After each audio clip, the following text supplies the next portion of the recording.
အားလုံးမင်္ဂလာပါအားလုံးကျမ်းမာလက်ရှိကြပါသလားမြန်မာလူနဲ့ကျွန်တော်နှုတ်ကပတ်တော်မွေငါအရာတော်တော်လေးကိုကြာခဲ့ပြီဘာလို့ဆိုတော့ကျွန်တော်တို့ချင်းပြလူတွေချင်းစကားနဲ့ပြောရင်ပို့ပြီးတော့နားလေတဲ့သူများတဲ့အတွက်ချင်း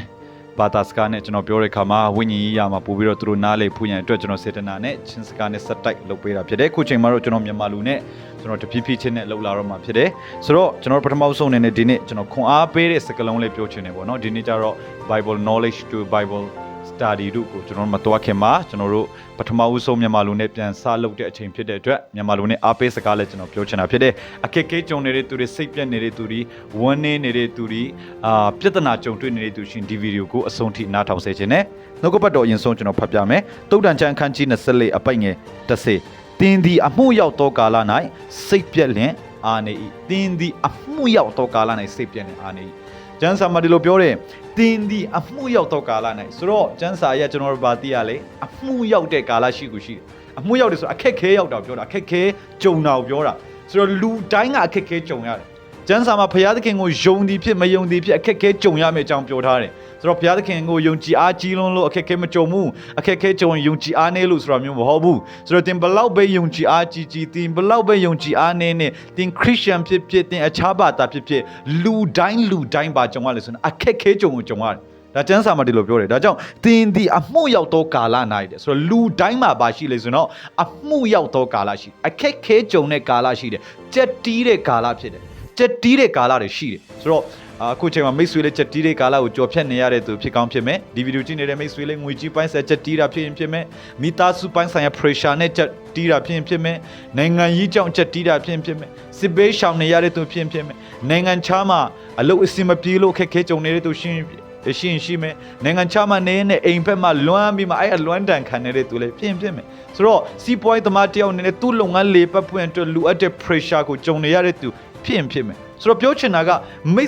တ်ဆွေနဲ့သက်ဆိုင်တဲ့အခက်အခဲကိုရှိကြမှာပဲလူတိုင်းကအဲ့ဒီ pressure ခံရတာဖြစ်တယ်ဒါပေမဲ့မတူကြဘူးပေါ့ဆိုတော့တထေးလဲတထေး pressure စင်ရသားလဲစင်ရသား pressure ကျောင်းသားလဲကျောင်းသား pressure ဆရာဆရာမလဲဆရာဆရာမ pressure လူတိုင်းမှာသူတို့နဲ့သက်ဆိုင်တဲ့ဖိအားကိုရှိကြတယ်လူတိုင်းမှာသူတို့နဲ့သက်ဆိုင်တဲ့ problem ကိုရှိကြတယ်လူတိုင်းမှာသူတို့နဲ့သက်ဆိုင်တဲ့အခက်အခဲကိုရှိကြတယ်ဒါကြောင့်ကျွန်တော်တို့မှအခက်အခဲကြုံတာမဟုတ်ဘူးသင်မှအခက်အခဲကြုံတာမဟုတ်ဘူးလူတိုင်းအခက်အခဲကြုံတာဖြစ်တယ်ဆိုတာပထမဆုံးချက်နဲ့ပြောချင်တယ်ဒါပေမဲ့ကျမ်းစာမှာဒီလိုပြောတယ်သင်ဒီအမှုရောက်သောကာလနဲ့စိတ်ပြက်လင်အားနေတယ်ကျမ်းစာအရဘာနားလေရလေဆိုရင်တော့အမှုရောက်တဲ့ကာလမှာစိတ်မပြတ်ဘူးအမှုရောက်တဲ့ကာလမှာစိတ်ပြက်ရင်တော့အားနေမယ်ဒါကြောင့်ကျွန်တော်တို့ကအားနေသောသူဖျားမဖြစ်စေခြင်းမို့အားကြီးသောသူဖြစ်စေခြင်းဟာလေလုယာခွန်အားကြီးသောအချင်းသူရဲ့ဖြစ်စေခြင်းနဲ့ဘုရားသခင်ကဆိုတော့ဘာဖြစ်ရမလဲအဲ့လိုခွန်အားကြီးသောအချင်းသူရဲ့တနည်းအားဖြင့်အားနေသောသူမဖြစ်ဖို့ရင်အတွက်ကျွန်တော်တို့ကအမှုရောက်တဲ့ကာလမှာစိတ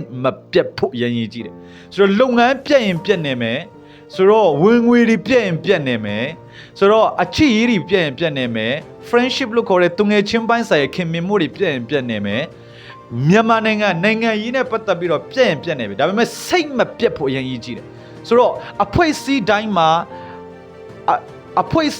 အပြတ်နဲ့ပတ်သက်ပြီးကြုံတွေ့တဲ့ကာလရှိတယ်နိုင်ငံမှာလည်းအပြတ်နဲ့ပတ်သက်ပြီးကြုံတွေ့တဲ့ကာလရှိတယ်ဆိုတော့ဆိုလိုတာကအခက်အဖွဲ့အစည်းနဲ့ဆိုင်တဲ့အခက်ကြုံတွေ့တဲ့ကာလရှိတယ်နိုင်ငံနဲ့ဆိုင်တဲ့အခက်ကြုံတွေ့တဲ့ကာလရှိတယ်ပုဂ္ဂလိကနဲ့ဆိုင်တဲ့ပုဂ္ဂိုလ်ရေးနဲ့ဆိုင်တဲ့ personal နဲ့ဆိုင်တဲ့အခက်တွေကြုံတွေ့တဲ့ခါလေးရှိတယ်အဲ့ချိန်မှာမိတ်ဆွေကိုအားပေးခြင်းနဲ့လုံးဝစိတ်မပြတ်ဖို့စိတ်ပြတ်ရင်တော့အားနေသွားမှာပဲဒါကြောင့်လုံးဝစိတ်မပြတ်ပါနဲ့ဒီအခက်ခဲတွေကလူတိုင်းကြုံတဲ့အရာဖြစ်တယ်ဘုရားသခင်တင့်ကိုရင်ဆိုင်နိုင်တဲ့တကူပေးမှာဖြစ်တယ်ဖြည့်ရှင်းနိုင်တဲ့ဉာဏ်ပညာပေးမှာဖြစ်တယ်ကြော်လွှားနိုင်တဲ့အစွမ်းတတိပေးမှာဖြစ်တယ်ဟာလေလုယာဒါကြောင့်ကျမ်းစာမှာဒီလိုပြောတယ်ငါကိုခွန်အားနဲ့ပြည့်စုံစေသောခရစ်တော်အဖြစ်ခတ်သိမ်းတော်မူငါတဆွမ်းနိုင်တယ်ဒါကြောင့်ယေရှုအဖြစ်တင်တက်နိုင်တယ်ယေရှုအဖြစ်တင်ထိုးဖောက်နိုင်တယ်ယေရှုအဖြစ်တင်ကြော်လွှားနိုင်လိမ့်မယ်တင်အခုရင်ဆိုင်နေရတဲ့ငွေကြီးတွေအားလုံးကိုငွေကြီးဆိုင်ရာ problem တွေကိုယေရှုအဖြစ်တင် breakthrough ဖြစ်လိမ့်မယ်ဆိုတော့ကြော်လွှားကြော်ဖြတ်နိုင်လိမ့်မယ်ယေရှုအဖြစ်တင်အောင်မြင်လိမ့်မယ်တင်အခုရင်ဆိုင်နေရတဲ့ကျမ်းမာဆိုင်ရာ problem တွေအားလုံးယေရှုအဖြစ်တင်ကြော်လွှားနိုင်လိမ့်မယ်ဘုရားသခင်တင်ကိုကျမ်းမာခြင်းခွင့်ပေးလိမ့်မယ်ဒါနဲ့မကစိတ်ပိုင်းဆိုင်ရာတင်ခံနေရတဲ့ဝေဒနာတွေစိတ်ပိုင်းဆိုင်ရာတင်ရဲ့တင်ခံနေရတဲ့ pressure တွေအကုန်လုံးလဲဘုရားသခင်ယေရှုအားဖြင့်ဘုရားသခင်ကတင်ကိုရင်ဆိုင်ကြော်လွှားနိုင်ရတဲ့ခွင့်ခွန်အားအသစ်နဲ့ပြန်လိမ့်မှနလန်ထူရတဲ့ခွင့်ဘုရားသခင်ပြန်ပြင်ဆင်ပေးမှာဖြစ်တယ်ဒါကြောင့်တင်အခုချိန်မှာအစဉ်ပြည်သည်ဖြစ်စေအစဉ်မပြည်သည်ဖြစ်စေအမှုရောက်တဲ့ကာလရောက်နေတယ်ဆိုရင်လေလုံးဝစိတ်မပြတ်ပါနဲ့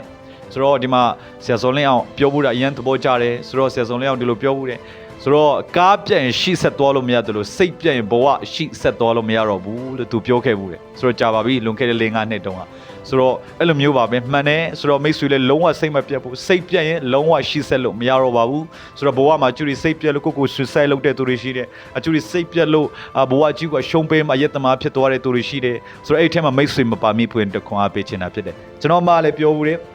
ကျွန်တော်မှ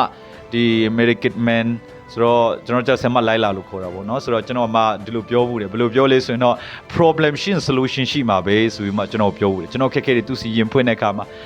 ဒီ problem ရှိရင်တော့ solution ကရှိမှာပဲဆိုတော့အခက်ခဲဘယ်လောက်ပဲလာပြောချင်တာကဖြေရှင်းတဲ့နည်းလမ်းရှိမှာပဲလို့ကျွန်တော်ခွန်အားပေးသွားတယ်ဒါကြောင့်မိတ်ဆွေကိုကျွန်တော်ပြောချင်တယ်ဘယ်လောက်ပဲခက်ခဲကြုံနေပါစေဖြေရှင်းတဲ့နီလန်တော့ရှိမှာပဲဆိုတော့အကုန်လုံးကြောင်ပိတ်တဲ့မဲခွန်းလာရင်လည်းဘုရားသခင်က top ပေါက်ပြန်ပြင်ဆင်ပေးမှာပဲဟာလေလုယာဘာလို့ဆိုတော့ယုံကြည်သူတင်တဲ့ကျွန်တော်ကကျွန်တော်တို့ရဲ့ခွန်အားကျွန်တော်တို့ရဲ့ဉာဏ်ပညာကျွန်တော်တို့ရဲ့အစွမ်းတတိနဲ့ရင်ဆိုင်လို့မရတော့တဲ့အထိကျွန်တော်တို့ကြုံခဲ့ရင်တောင်မှယေရှုအားဖြင့်ဝိညာဉ်တော်အားဖြင့်ဖခင်ရဲ့တကိုးအားဖြင့်ကျွန်တော်တို့ကြော်ဖြတ်နိုင်မှာဖြစ်တယ်ကျွန်တော်တို့မှာဖခင်ရှိတာဖြစ်တယ်ကျွန်တော်တို့ဖခင်ကိုကိုးကွယ်တာဖြစ်တယ်ကျွန်တော်တို့ဖခင်ကိုယုံကြည်တာဖြစ်တယ်ကျွန်တော်တို့ဖခင်ကိုအားကိုးတာဖြစ်တယ်ကိုးစားတာဖြစ်တယ်ဒါကြောင့်ယေရှုအားဖြင့်ဝိညာဉ်တော်အားဖြင့်ဖယားသခင်အားဖြင့်ဒီရောက်ကျွန်တော်တို့ကြော်ဖြတ်နိုင်မယ်ဆိုတာခွန်အားပေးနဲ့အရောက်ချင်းစီတိုင်းဖျားရှင်ကောင်းချီးပေးပါစေ God bless you all နောက်ဗီဒီယိုမှာပြန်ဆုံကြမယ်